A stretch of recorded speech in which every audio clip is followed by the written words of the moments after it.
Olá, ouvintes e leitores, sejam bem-vindos a mais uma leitura bíblica comentada do Ictus Podcast.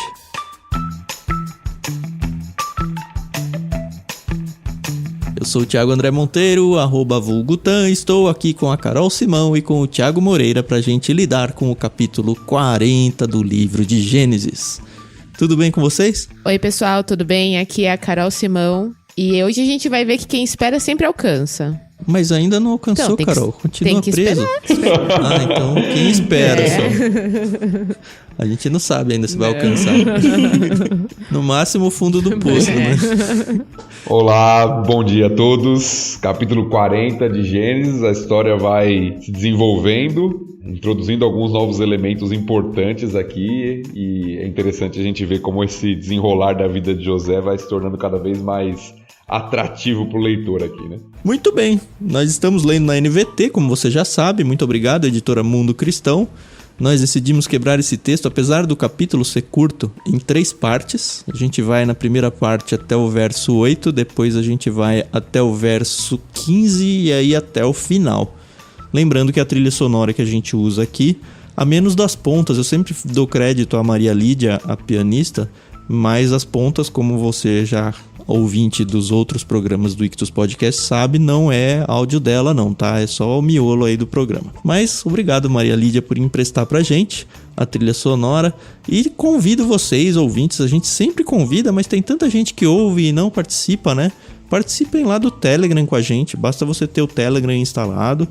E aí a gente conversa por lá, não só vocês com a gente, mas vocês com outros ouvintes sobre os textos que a gente tem lido e sobre experiências bíblicas e experiências dentro das suas igrejas ou dúvidas. É um espaço aberto para a gente se integrar aí, para a gente se conhecer um pouco melhor, tá bom? Para participar, t.me/leitura bíblica comentada lá no Telegram.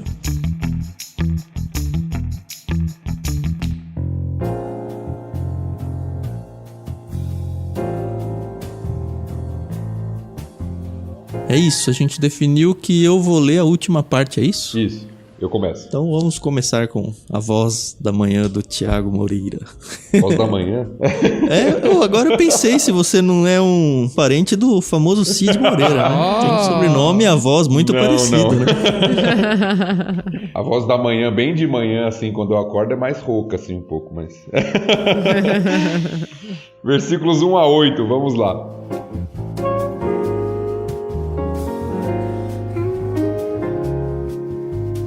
Algum tempo depois, o chefe dos copeiros e o chefe dos padeiros do faraó ofenderam seu senhor, o rei do Egito.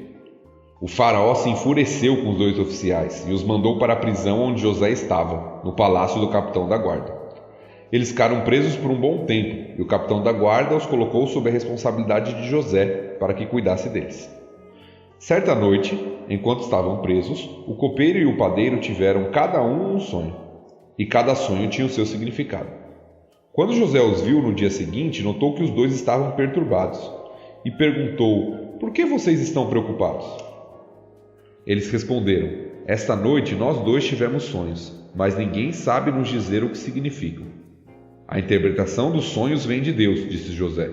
"Contem-me o que sonharam."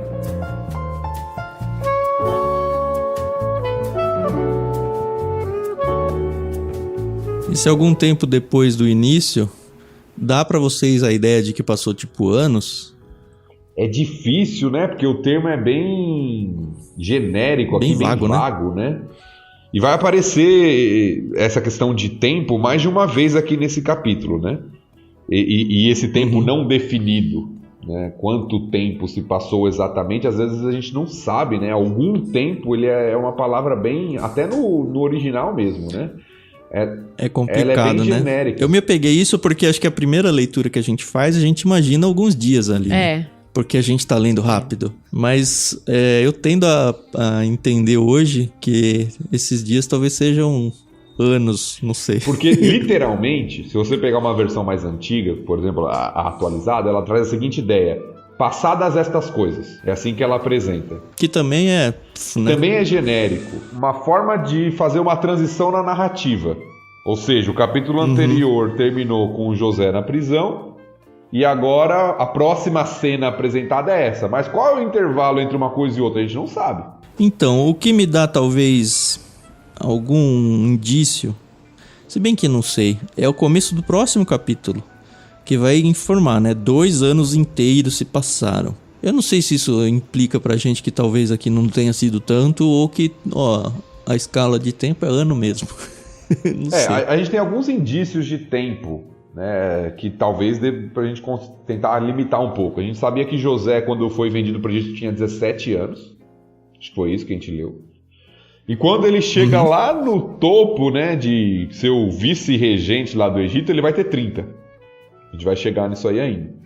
Então são 13 anos, desde a chegada no Egito até ele estar lá no topo. Isso antes da fome. Antes da fome.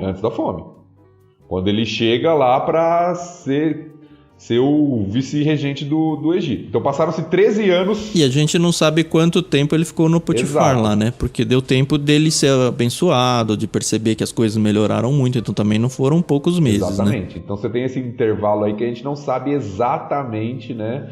Desde a chegada dele até a ascensão dele, né, como um governador ali no Egito, passaram-se 13 anos, mas o quanto foi em cada espaço, quanto tempo na casa de Potifar antes de ser preso, quanto tempo, é um pouco mais difícil, né? E a gente viu que essa prisão para qual José foi mandado é uma prisão mais, não vou dizer sofisticada, mas ela não é para qualquer... Pé rapado. Isso, que a gente até tinha brincado, né, que são pros colarinhos brancos, mas é para quem tem curso superior, né? Que fica ali, né? É a casa do capitão da guarda, né? Não é qualquer lugar. Se bem que o José vai chamar esse lugar de masmorra daqui a pouco, né? É isso. Aguardemos. O que é descrito no capítulo anterior, que nós comentamos, é que era a prisão onde ficavam os prisioneiros do rei. É como é descrito lá. Parece que é uma prisão... alguns comentaristas sugerem que é uma prisão meio política, inclusive. Até pelas 2 pessoas que foram presas aqui, porque, de novo, a gente precisa sentar e estudar o capítulo, né? Pra gente começar a pensar um pouco além da leitura inicial que a gente costuma fazer sempre. É o chefe dos copeiros e o chefe dos padeiros. Pensando num faraó, são pessoas que têm muita importância porque eles poderiam envenenar o rei, né? Pois é. Pensa, sei lá, no qualquer outro chefe de estado aí, chefe de exército, chefe de qualquer outro ministério aí. Eles não têm ação tão direta contra a vida do rei, ou pelo menos tão facilitada. E foi legal de pesquisar, tentar descobrir por que eles, a tradução aqui foi ofenderam, né? Mas esse ofenderam parece que é um termo bem forte, tá? Não é um negócio que, eles fizeram nada. Ok, eles foram presos, provavelmente para começar um inquérito. E o que aconteceu? Tem alguns comentaristas que defendem, por exemplo, a ideia de que o copeiro envenenou. E aí outros... É legal de ver a briga deles, né? A gente não acompanha, mas é muito interessante ver. Porque é tudo especulativo, não tem jeito, não tem como fugir disso. Mas uns falam, não pode ser tão grave assim, porque ele já seria morto na hora. Provavelmente o que aconteceu foi que ele deixou cair alguma coisa, algum animal dentro da taça do rei. E aí o rei ficou furioso e tal. Enfim, monarcas podiam fazer isso, né? A vida das pessoas, principalmente quem trabalhava para eles, estava na mão deles a qualquer momento para fazer o que quisesse. Um pouco diferente do que é hoje, né? A gente vê isso no final do capítulo, inclusive, né? Quando a gente chegar na leitura lá, a gente vai ver isso acontecendo. Eu li alguns comentaristas que dizem que... E o termo, como você falou, o termo é bem forte mesmo. O termo, literalmente, ofenderam ali, é pecaram. É o mesmo termo que José usa no capítulo anterior lá para falar como eu cometeria tamanha maldade e pecaria contra Deus. É o mesmo termo que é usado aqui para falar que o chefe dos copeiros e o chefe dos padeiros do faraó ofenderam ou pecaram. Mas eu li alguns comentaristas também falando, olha, é difícil a gente precisar o que foi, porque o faraó tinha mesmo esse aspecto meio tirano. Então poderia ser simplesmente o fato deles terem de alguma forma desagradado o faraó. Né? Tinha um cabelinho no pé do faraó. Pode ser desde uma conspiração contra até... E provavelmente, o que o texto, apesar de não mostrar o que foi, provavelmente o que a gente vai notar ao final do capítulo é que um deles estava envolvido em algo grave e outro não. Sim, sim. Porque um é absolvido e o outro é culpado, né? Uhum. Sim. Eu sempre tive a tendência de ler esse texto como, o faraó escolheu o copeiro porque gostava mais dele. Mas acho que não, né? Acho que ele, depois desse inquérito, absolveu um e condenou o outro. Acho que vai muito além de gostar, porque, como você falou, são duas posições de precisa ter muita confiança, né? Eram altos oficiais, não eram simplesmente escravos empregados de faraó. Eram pessoas que envolviam a confiança, porque eles eram responsáveis em provar a comida, em preparar e provar a comida que o rei, né, que o faraó ia comer. E naquela época, quem já assistiu o filme, já leu a história, sabe que muitas das vezes era através do envenenamento que você matava um rei para assumir o poder, né? Era o jeito mais escondido, né? Agora, um detalhezinho aqui que a NVT mudou e que eu estranhei, desde pequeno eu sempre li padeiro mor e copeiro mor. Sim. E na minha cabeça, mor é o top, né? O topzera. E é chefe, né? Ou alguma coisa relacionada né, a essa palavra. E aí ele trouxe aqui, não foi mor. E aí isso estranhou aí pros meus olhos, meus ouvidos. Nada demais. Mas a ideia é essa mesmo. Ele traz como chefe, né, não é isso? Chefe dos copeiros e chefe dos padeiros. Isso. A ideia é justamente essa que aparece é o líder, né? O primeiro dos. Como se fosse algo assim. No verso 4, inclusive, a gente volta a falar de tempo, né? Porque se a gente começou com algum tempo depois, no 4 eles ficaram presos por um bom tempo. E de novo, a leitura a gente passa batido e acha que, na primeira semana ali eles já tiveram um sonho e já aconteceu. Mas pelo jeito não, né? Ficou ali amargando, sei lá, meses, não sei. Então, novamente é aquela outra alusão que eu falei que o texto faz para um tempo vago. Por algum tempo. E fala quanto, né? Não sabe, o texto não quer revelar aqui pra gente, mas a NVT até já nos traz uma indicação um pouco, uma interpretação, pelo menos um pouco de que foi algo longo, porque ela traz um bom tempo, né? Nas versões, em outras versões mais antigas, só fala, por exemplo, algum tempo. Aliás, Thiago, eu queria levantar uma bola que a gente já mencionou algumas vezes em outros episódios, mas eu acho que a gente nunca foi a fundo, talvez não o suficiente, pra gente explicar bem para as pessoas que estão ouvindo a gente esse esquema de tradução literal, de tradução interpretada e tudo mais. E eu percebi isso muito forte no verso 7. Eu depois vou querer voltar um pouquinho para falar um pouco sobre José, mas eu acho que a gente está num momento legal para fazer isso. Eu vou reler na NVT o verso 7, porque assim, lembra que o original ele não era separado por versículo, mas quem faz a tradução convencionou isso. Então todas as traduções obedecem a mesma quebra de versículo, normalmente assim. Mas se eu pegar, por exemplo, o versículo 7 aqui dessa NVT e o versículo 7 de outras traduções, vai ser sempre o mesmo trecho, ou pelo menos quase sempre o mesmo trecho. Então eu vou ler o 7 aqui só para vocês verem. Imagina que tem um texto lá, então, no hebraico, e aí a pessoa vem traduzir.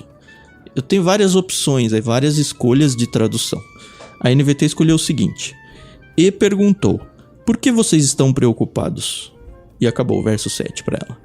Você tem fácil aí outras traduções mais clássicas no português, Thiago? Eu tenho a atualizada mais fácil aqui, que diz o seguinte, versículo 7.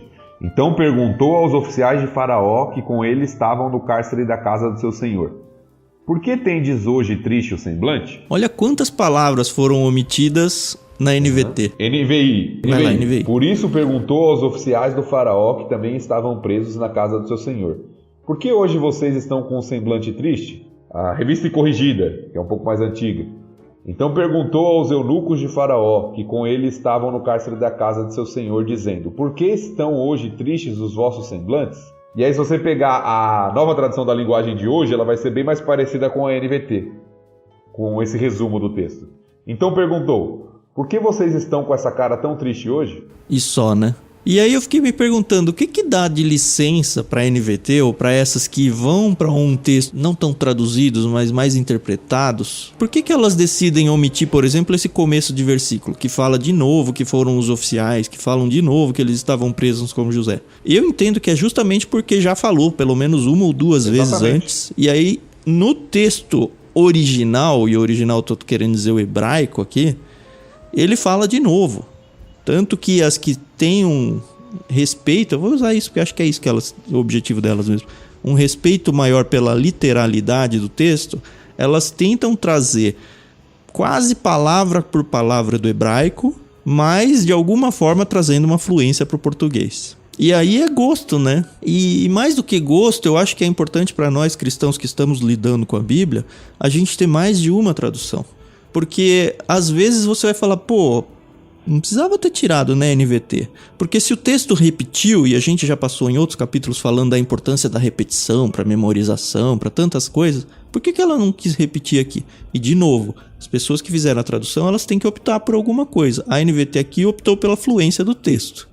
As outras, que mais antigas aí que o Tiago leu, optaram pela literalidade da interpretação. A gente não precisa ficar refém de um ou de outro, a gente pode ter todas, ou pelo menos uma boa parte delas. E hoje em dia existem recursos, né, na internet, em softwares, que você consegue abrir numa tela várias versões.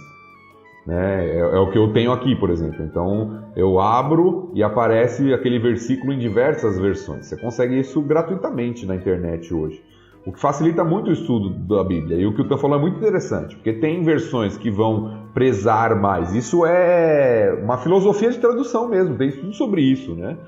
Então, alguns prezam mais pela literalidade do texto e outros prezam mais pela fluência e entendimento do texto para o ouvinte, o leitor moderno. Então, não é uma questão de certo ou errado aqui, nem de condenar uma ou achar que uma é superior à outra, mas é entender que existem opções visando o público-alvo e que quando você consegue somar as diversas possibilidades que existem, provavelmente você vai ter um entendimento melhor do que você ficar apenas em uma. Você pode ser Caxias o suficiente para falar, não gosto de nenhuma dessas opções, aprender hebraico e ler no hebraico, né? Por que não?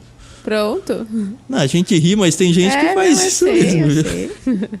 A questão é você também não virar aquele chato que fica, não, porque essa tradução é a certa e a outra é errada. E infelizmente a gente tem histórias aí, movimentos na história do cristianismo pró isso, não só no Brasil, mas Estados Unidos, por exemplo, gastou acho que mais de um século nessa briga aí. E tem cisão assim entre grupos, porque não, a minha tradução é essa e a outra tradução é aquela. Não, porque essa é a certa, essa é a errada. Evita usar esses termos certo e errado, porque quero crer que ninguém que gastou um bom tempo da sua vida trabalhando no texto bíblico tinha a intenção de estragá-lo.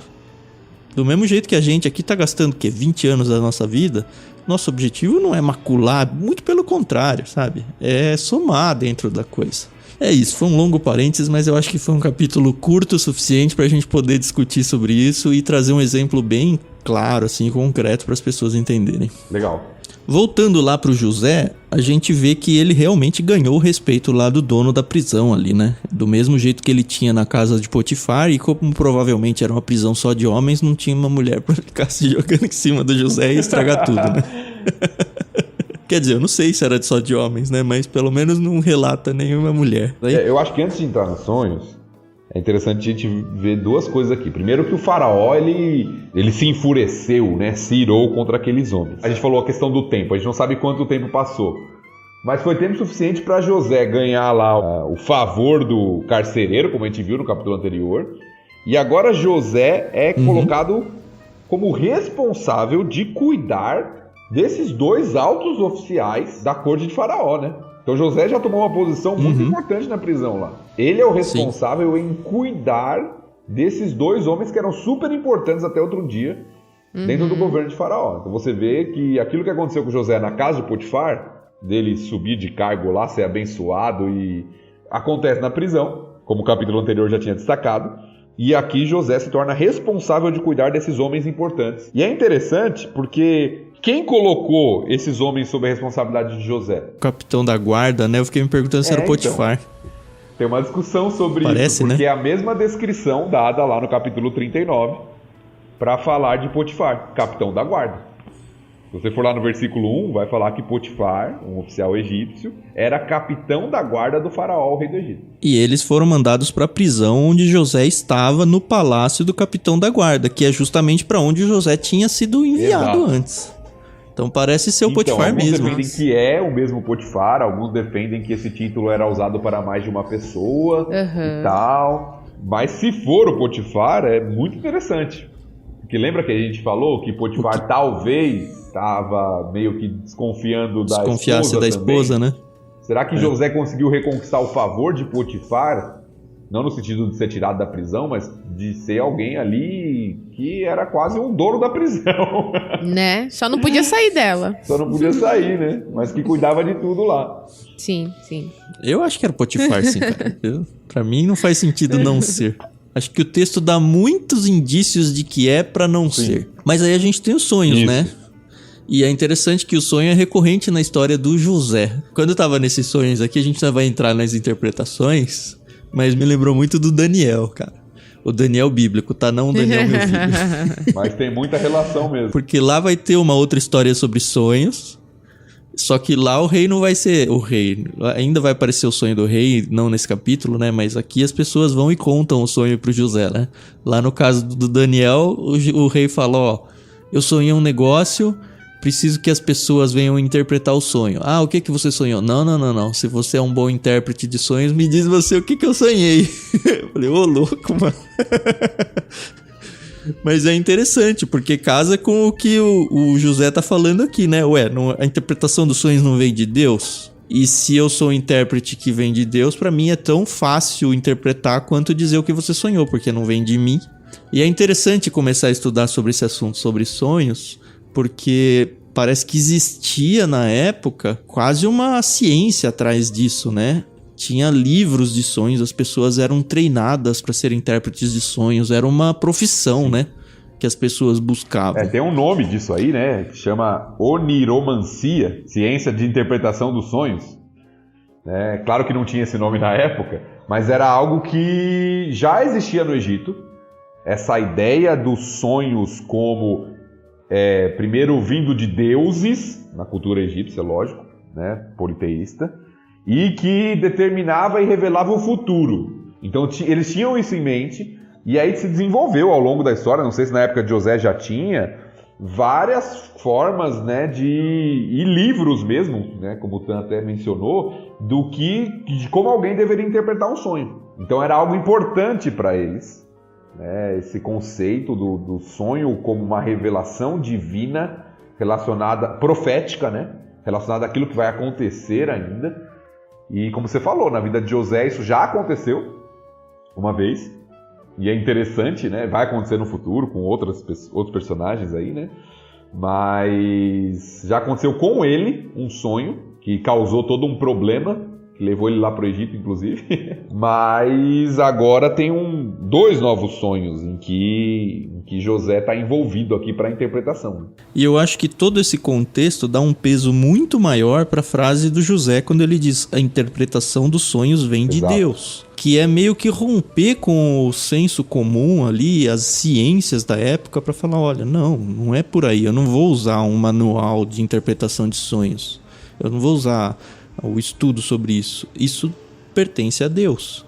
E trazendo um paralelo para os nossos dias, porque a gente passa batido também nesse texto, seria como alguém falar, olha, o sucesso de qualquer empreitada, sei lá, comercial, financeira ou qualquer coisa assim, qualquer coisa que você planeja para sua vida, o sucesso depende de Deus. E a gente tem vários textos bíblicos ensinando a gente sobre isso. No entanto, as pessoas hoje ficam atrás da fórmula do sucesso, né? Até hoje, para qualquer coisa. Mas não, olha, a bênção ou a maldição, o sucesso ou o fracasso vem de Deus. Óbvio que a gente tem que usar a nossa sabedoria, os conhecimentos que são adquiridos e tudo. Mas no fim de tudo, é Deus que vai abençoar ou tirar a mão. E aí entra o paralelo que você citou com Daniel, né? Porque Daniel faz a mesma coisa lá, né? Outro contexto, tudo, né? Época, tudo diferente. Mas como um estrangeiro interpretando um sonho ali e dando crédito a Deus. Fala, Deus é quem revela. Sim. E aí você vê a preocupação, né? Como chefes ali, né? O copeiro, o padeiro, eles ficam preocupados, né, com o sonho.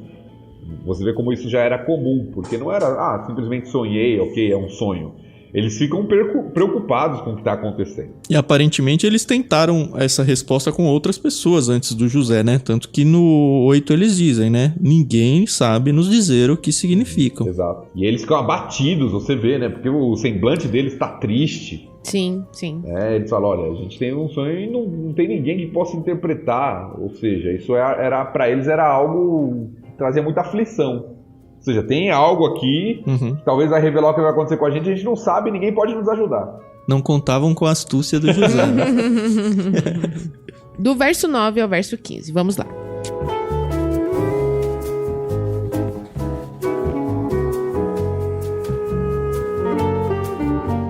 O chefe dos copeiros foi o primeiro a relatar seu sonho a José. Em meu sonho, vi na minha frente uma videira, disse ele. Havia 3 ramos que começaram a brotar e florescer, e em pouco tempo produziram cachos de uvas. Eu tinha na mão o copo do faraó. Tomei um dos cachos de uva, exprimi o suco na taça e a coloquei na mão do faraó. José disse, este é o significado do sonho. Os 3 ramos representam 3 dias. Dentro de 3 dias, o faraó o elevará de volta ao seu cargo de chefe dos copeiros. Quando a situação estiver bem para você, peço que se lembre de mim. Fale de mim ao faraó, para que ele me tire desse lugar, pois fui trazido à força da minha terra natal, a terra dos hebreus, e agora estou nessa prisão, onde fui lançado sem motivo justo.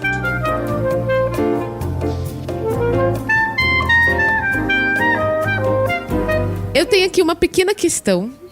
Obviamente que é muito interpretação, mas é uma questão. José, em nenhum momento, ele fala, peraí, deixa eu consultar meu Deus, deixa eu pensar aqui, deixa eu conversar com ele, pra ele me dar a interpretação do sonho. É verdade, na lata, entendeu? Pá! Parece que é mesmo. Será que era o dom espiritual dele? Será que interpretar sonhos é um dom espiritual que ainda existe? Não sei. Bom. Mas é verdade, né? Parece que ele manja. O que me faz pensar, Carol, se quando ele relata os sonhos pros irmãos e depois pro pai, se ele já não tinha interpretação também, viu? Apesar dela ser muito óbvia, né? O que faz... Eu acredito que tinha, porque todo mundo entendeu, né? Enfim, era uma interpretação bem óbvia. Mas o que faz dele realmente é aquele mimadinho que vem tirar... se colocar acima dos outros ali, na frente de quem já não gosta dele, né? Não, e eu acho que isso tem muito a ver com aquele primeiro sonho, Tan. Porque se José tem a confiança de que Deus é quem revela a interpretação e que Deus, evidentemente, se revela, cumpre, ele tinha a esperança e expectativa de que o sonho dele ainda se tornaria real. Para isso ele tinha que ser levado em algum momento, exato, né? Então nota que certamente ele não sabe como isso vai acontecer ainda. Mas José tinha uma promessa em forma de sonho, mas ele tinha uma promessa divina. E isso é fundamental. E a gente percebe a preocupação dele de ganhar espaço no governo de algum jeito, né? O faraó precisa saber de mim. Sim, aqui. Mas a impressão que eu tenho dele querer falar com o faraó é o que eu penso, tá? Ele fala que, né, como eu fui trazido à força da minha terra natal, a terra dos hebreus, e eu tô aqui, talvez o faraó me libere, porque, afinal de contas, né, eu fui trazido à força, né? Não sei, na minha cabeça... eu preciso ser lembrado que eu tô aqui, é isso que ele diz, né? E é interessante o detalhe que a Carol trouxe pra gente, porque eu não tinha realmente me detido a essa questão, né? Não há um período ali de oração, consulta ao Senhor, né? É algo bem dinâmico aqui, né? É claro que é uma narrativa e talvez tenha uma aceleração aqui da narrativa para fins didáticos, mas é interessante porque os chefes lá eles contam e José já vai interpretando, né? Começando aqui pelo copeiro, né? Sabe o que ia ser legal? Apresentar esse texto a primeira vez para alguém que não conhece a história, sem dar a interpretação, para ver se a pessoa consegue sacar por ela mesma a interpretação do texto. Eu sempre penso isso nesse tipo de texto, sabia? Eu acho. Eu acho que não ia. Eu acho totalmente inviável, né? Né? As pessoas da época lá que estavam mais acostumadas com a cultura não conseguiam, só José conseguiu. Não, eu tô dizendo isso porque depois que você lê a interpretação, O que vem na cabeça, pelo menos na minha, é... claro que era isso, é óbvio. né? Mas será que é tão claro? Nossa, que eu era tenho a isso? sensação inversa. Eu tenho a sensação, nossa, eu nunca ia mesmo? achar que era isso. Olha só, nunca conversei sobre isso com ninguém. Eu sempre pego, a menos do sonho de Daniel, assim, mesmo lendo a interpretação hoje, eu falo, que viagem. Porque tem uns elementos aqui que parecem fáceis, mas Sim. legal. Vamos começar com o do copeiro, foi o que a gente leu. Você tem lá uma videira, 3 ramos. Eu nunca pensaria que 3 ramos são 3 dias. Tem que ser alguma coisa, pode ser né? 3 anos, pode ser 3 horas. Como eu vou saber que são 3 dias exatamente? Pois é. Ou que 3 3 tempos. ramos significa uma questão de tempo. Aham. Se eu visse 3 ramos, eu não imaginaria que seriam 3 dias, né? Eu acho, pelo menos, eu sou muito ruim pra isso, né? De interpretar. Mas quando vier o sonho do faraó, 7 vacas, de novo é 7 tempos, né? Tá certo que não são dias anos. ali, mas... Exatamente, então varia, né? Então como eu vou saber que 3 ramos são 3 dias? Aí ele tem na mão o copo do faraó, toma um dos cachos, espreme o suco na taça, coloca na mão do faraó. Ok, você pode até pensar, ok, ele voltou a servir o faraó, era a função dele. Sim. Isso é possível de você interpretar. Mas para mim se torna mais complexo, eu não vou adiantar porque a gente vai ler daqui a pouquinho, o outro sonho. Porque para mim sempre soa igual. Se eu fosse interpretar os dois, eu ia falar, os dois é a mesma coisa. Exatamente. E é o inverso. Aliás, o padeiro também achou que era a mesma coisa, tanto que ele se empolgou de ouvir isso. Né? Exatamente. Se deu mal.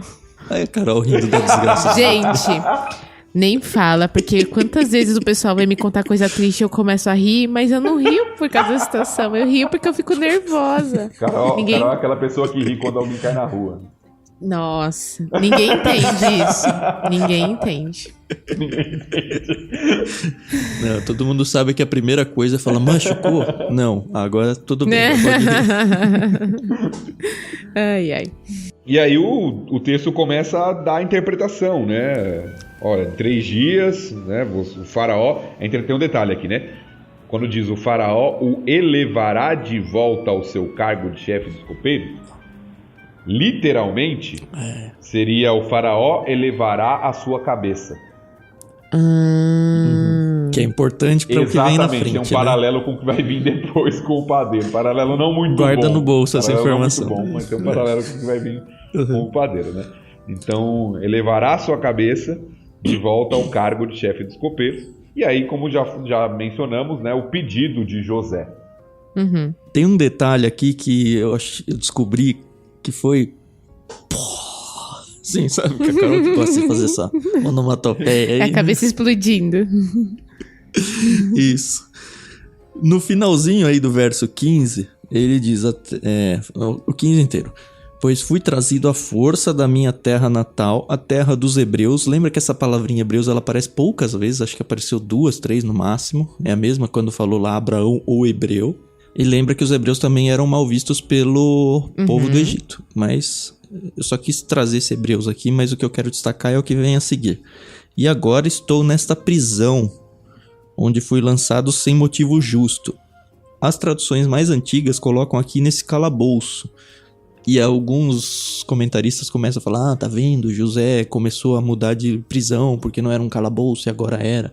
Mas se você for no texto original, no hebraico, a palavra para prisão, ou algumas para calabouço aqui, é poço, que é exatamente a mesma que foi usada no capítulo 37, quando os irmãos jogaram ele no poço, que a gente traduziu aqui como cisterna seca, mas é a mesma palavra. E eu achei isso um brilho literário muito legal e eu realmente acredito que não é à toa que a palavra é a mesma. Sim, e geralmente era esse lugar mesmo, que era um lugar para impedir a fuga também, né? Você colocar uma pessoa no poço, ela não tem como sair de lá, né? A não ser que alguém a retire. Não é fácil sair de lá, né? É que nem aquele filme do Batman, né? O terceiro. Do Batman. É isso que eu pensei. Que a pessoa tem que tentar sair daquele poço lá, né? Bom filme, inclusive. Apesar do segundo ser melhor. Trilogia sensacional. Minha esposa sempre briga comigo. Você vai assistir esse filme de novo? Você já O sabe filme é as bom, a falas gente vê de novo, cor. né? Pois é. É interessante, só pra gente fechar e seguir aqui, eu pensei que você ia comentar isso quando você falou da terra dos hebreus, porque, teoricamente, os hebreus não têm terra ainda, né? É verdade. Eles são estrangeiros, é quase uma declaração de fé aqui, né? Mas na promessa de Canaã ali ser a terra dos hebreus, Sim. do que na realidade ainda, né? Eles ainda são meio que estrangeiros na terra, né? Peregrinos ali. Mas uma questão que eu acho interessante de destacar no texto é quando José fala no final, onde fui lançado sem motivo justo. A consciência de José é interessante aqui, porque nós vivemos numa sociedade que, apesar de termos muita corrupção, nós temos essa questão de justiça. Quando alguém, por exemplo, é preso e depois se descobre que é injustamente, isso traz toda uma comoção. E existe um clamor por justiça, mesmo numa sociedade corrompida, né? Pelo pecado. E é interessante que José está aqui preso injustamente, mas ele não em nenhum momento é alguém revoltado, né? Na primeira parte até a gente já falou, eles estão... Porque vocês estão preocupados. A impressão que dá é que o José não está. Ele é sempre apresentado como alguém sereno, trabalhador, próximo de Deus, não alguém que se revoltou com Deus, porque Deus permitiu isso, tal. Não, próximo de Deus, sob a bênção de Deus, mesmo numa situação de injustiça. Teve um comentarista que eu li sobre essa parte, que ele fala que tem 2 episódios na vida de José, onde se você quiser colocar o José como alguém irritado com Deus, são 2. Um é esse, onde ele fala, eu fui trazido à força da minha terra natal, mas eu prefiro ler como você falou, nele como uma confiança. Ele tá tentando dizer, olha, tá tudo errado, eu tô injustamente aqui nessa prisão, mas eu não acho que foi exatamente uma revolta dele. E a segunda que o comentarista menciona é no momento em que o pai dele, o Jacó, vai abençoar os filhos e inverte os 2. E aí ele fica irritado com o pai e fala, pai, não é assim. As 2 vezes em que mostra o José um pouco reativo. Mas eu não sei se concordo com ele, não. Acho que não. Acho que não. Será que quando ele fala essa questão dos hebreus é porque, sei lá, ele quer resgatar talvez na memória do faraó, Abraão e Isaac, sei lá, que tiveram contato com o faraó? Eu sei que pode não ser o mesmo faraó. Provavelmente não é, mas o Egito, ele guarda, né, as histórias. Não sei se guarda num nível tão detalhado assim, mas... Lembrando que faraó é o título, né? Então provavelmente não é a mesma pessoa, mas talvez tenha um próprio artifício literário aqui do próprio Moisés para lembrar o povo que tá para entrar na terra. E só falando, para não passar batido esse negócio do faraó, né? É outra coisa muito engraçada de ver os comentaristas se degladiando para tentar decidir qual foi o faraó. É uma luta em glória, viu? Mas ok, eu acho que já dá pra gente seguir no sonho do padeiro, né? Que afinal de contas, se o copeiro foi preservado e vai recuperar sua posição aí, o sonho do padeiro, como o Thiago falou, é igualzinho, né? Então vamos lá, a partir do verso 16.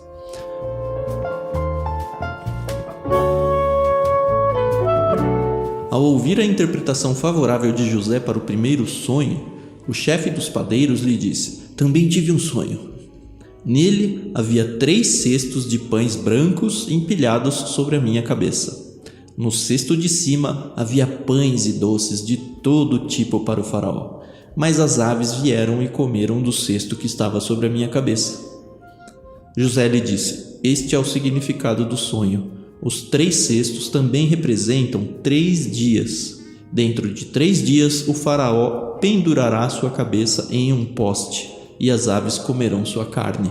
3 dias depois era o aniversário do faraó e ele preparou um banquete para todos os seus oficiais e funcionários.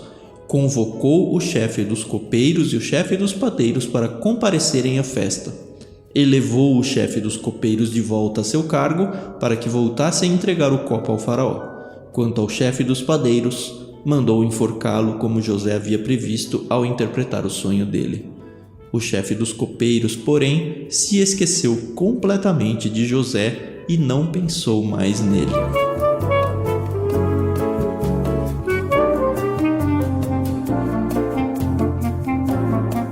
Que saia justa! Que saia justa! Porque, José? caramba, ele acabou de falar, você vai voltar pro teu trabalho e tal, lembra de mim. E aí pro outro, então, você vai morrer, sabe? O gato subiu no já telhado. pensou? Né? Mas ele fala na lata igual, né? É uma situação realmente uma situação muito complicada, né? Uhum. Claro que ele tá como um intérprete, né? Alguém que foi consultar e pode ser bom, pode ser ruim, mas é uma situação muito complicada, né? Mas por que é igual, Thiago? Então, quando você lê o sonho, né? Você tem lá 3 cestos de pães. Um era o padeiro. Beleza, Um era o padeiro, igual. cuidava dos pães. O outro era Isso. o copeiro, cuidava do vinho. Então, no outro tinha 3 ramos lá da videira e ele pega o copo e dá na mão de Faraó. Agora você tem 3 cestos de pães brancos empilhados sobre a cabeça e tal. Eu nunca ia interpretar que isso era negativo. Exato. Mas é que o pão nunca chegou pro tudo faraó. bem, mas- Os pássaros comeram antes. Claramente. E da cabeça dele. Foi o que você falou, o padeiro ficou animado, né? Falou, opa, a interpretação do primeiro é favorável, a minha é parecida, vamos lá, né? Que eu devo voltar a servir o faraó também. Parece que não. Serviu os pássaros. E, cara, tem que contar um episódio aqui uma vez. Porque a gente lê aqui, porque o cesto era cheio de pães e também estudando a gente descobre que era muita coisa na cesta, né? Tem comentaristas até que tenta dizer que tipo de sortilégios não, que tipo de pães sortidos tinha lá, bolos e tudo. Mas enfim, parece que é muito grande, não é uma cestinha de café da manhã que você leva pra sua esposa no aniversário dela, sabe? É algo bem grande. E aí diz que vem os pássaros e comem tudo. Eu não sei se vocês já tiveram a experiência de pássaros atacarem a sua comida, mas, cara, é insano. Uma vez eu fui viajar com a Renata e o Lucas era criancinha ainda. E a gente tava num hotel que tinha essas praias do hotel, assim. Então, na região dentro do hotel, eles serviam petiscos ao longo do dia. Então, a gente ia lá, enchia alguns pratos e levava pra praia pra comer. E aí, como o Lucas estava muito pequeno, a Renata falou, eu vou ficar aqui no guarda-sol com ele, até porque se a gente saísse ia perder o lugar, e você vai lá e pega. E aí tinha churrasco, um monte de petisco. Eu enchi uns 2, 3 pratinhos, levei pra ela e falei, agora eu vou voltar a pegar bebida. E aí, quando eu tava voltando, no caminho, assim, eu ouvi, assim, um bando de gaivotas em cima da praia, assim. E aí vindo e, tipo, não conseguia ver muito bem o destino delas. Eu falei, caramba, quanto pássaro. Aí eu terminei de descer o degrauzinho que pisava na areia. Aí quando eu olhei, elas tinham tomado o guarda-sol inteiro da Renata. Coitada. Aí eu fui correndo, meio que derrubando as bebidas quase. Aí no que eu cheguei lá, por 2, 3 pratos lotados que eu tinha pegado, eles sumiram em 10 segundos. Porque os pássaros picaram tudo, não sobrou nada. E tava a Renata gritando, sai, ai meu Deus, sai daí. Nossa, cara, muito louco. Muito insano que os pássaros conseguiram fazer ali em tão pouco tempo. E aí, essa é a figura que me vem à mente todas as vezes que eu leio. Por isso que você liga texto. com algo ruim, tá vendo? É verdade. Ainda bem que os pássaros não atacaram as carnes da Renata nem do Lucas. Ainda bem que não atacaram eles, né? Não, mas a gente vê em filmes esse negócio dos pássaros bicando e comendo os olhos. Tem, assim, pássaros, quando eles querem ser bem agressivos com pessoas, eles são. Tanto que eles comem a carne do padeiro aqui depois que ele é morto, né? E aí o paralelo que a gente falou no texto anterior é quando José diz que dentro de 3 dias o faraó pendurará sua cabeça. Elevará sua cabeça, né? Só que no poste. Exatamente. Então, o paralelo é com a cabeça aqui de ambos. Um vai retornar à sua posição e o outro vai ser morto, né? Vai ter sua cabeça retirada, né? E aí tem o detalhe do aniversário do faraó. Que a gente já vê que aniversário é comemorado há muito tempo já, né? E eu li em um comentário de que era uma festa que era comum. Inclusive, lembra do Novo Testamento, quando Jesus vai ser condenado, que tinha uma festa onde um prisioneiro era solto, e aí pediram para soltar Barrabás? Uhum. Parece, alguns comentaristas sugerem que no aniversário de Faraó isso acontecia. E o copeiro foi absolvido, né, nessa festa onde que um prisioneiro era absolvido, e o outro foi condenado, que era o padeiro. Né? Certamente houve uma investigação aqui, como a gente falou. O texto não se preocupa em declarar o que aconteceu de fato, Mas é certo que o padeiro deve ter feito algo aqui de muito grave. E que o copeiro tem condições de recuperar confiança, Exato. né? Porque, enfim, ele vai servir a bebida pro faraó. Um foi inocentado, visto que era inocente, e o outro culpado. A gente não sabe o quanto esse julgamento foi justo ou não, o texto não se preocupa com isso.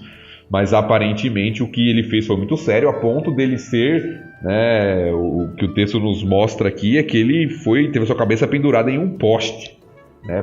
Não foi só apenas a morte, foi uma execução exemplar. Daquelas que, olha, se você fizer isso aqui, é o que vai acontecer com você.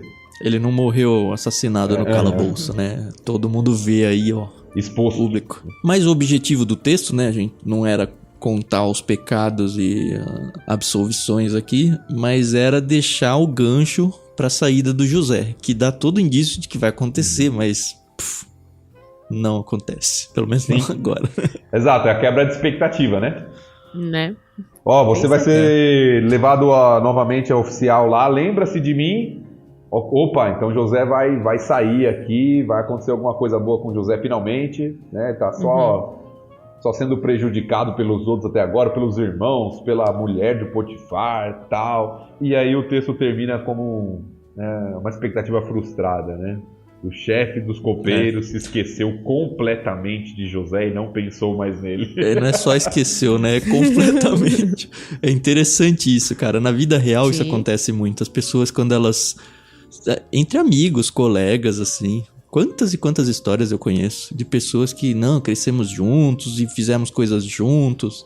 E aí uma das partes, ela é bem sucedida, acaba se dando muito bem e...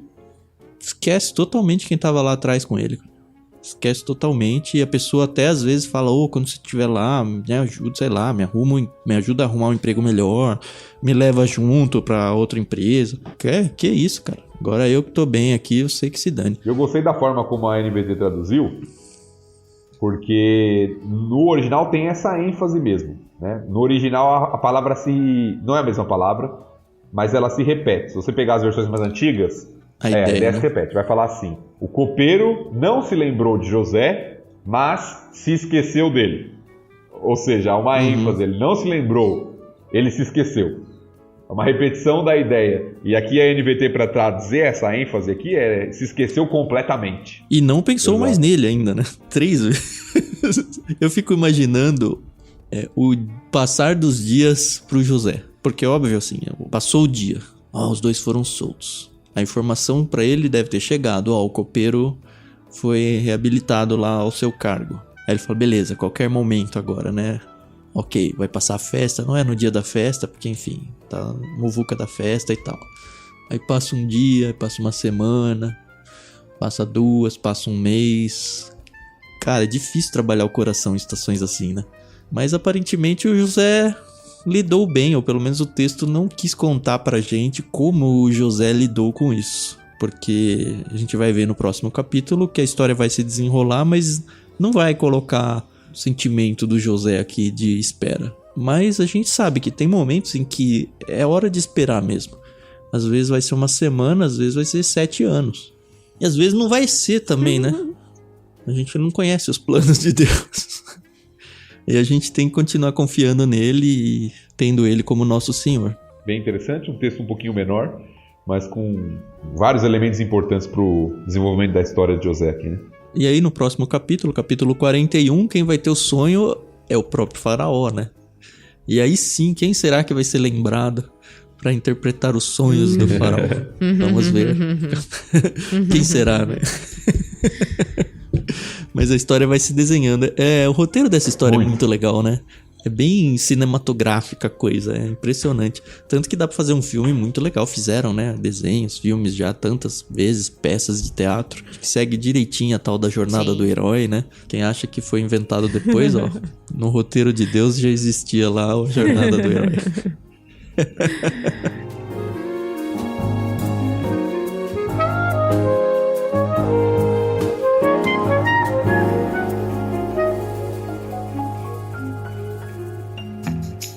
Muito bem, obrigado, senhores ouvintes, por mais uma semana aí junto com a gente. A gente se ouve na semana que vem, voltando pro capítulo 41. De novo, obrigado, Thiago, obrigado, Carol, pela manhã gostosa que vocês deram de presente pra mim aí. Não se esqueçam, Temos lá o canal no Telegram para você conversar com a gente. Não se esqueçam de ajudar esse ministério a crescer. Isso você pode fazer tanto divulgando isso. É muito importante que as pessoas encontrem isso para que as suas vidas sejam transformadas do jeito que está sendo transformada a sua. E se você quiser se envolver financeiramente com a gente, tem toda a descrição de como você pode fazer isso na descrição do programa, tá bom? Muito obrigado e até semana que vem. Obrigada, pessoal. É sempre um prazer conversar com esses dois Tiagos e ser edificada. Então, espero que vocês também estejam sendo. Até mais. Até mais, pessoal. Muito bom estar com vocês de novo. Espero que esteja sendo um incentivo para você estudar a palavra de Deus aí, estar sempre mais perto do Senhor e você esteja aprendendo assim como nós temos aprendido a cada semana. Abraço a todos.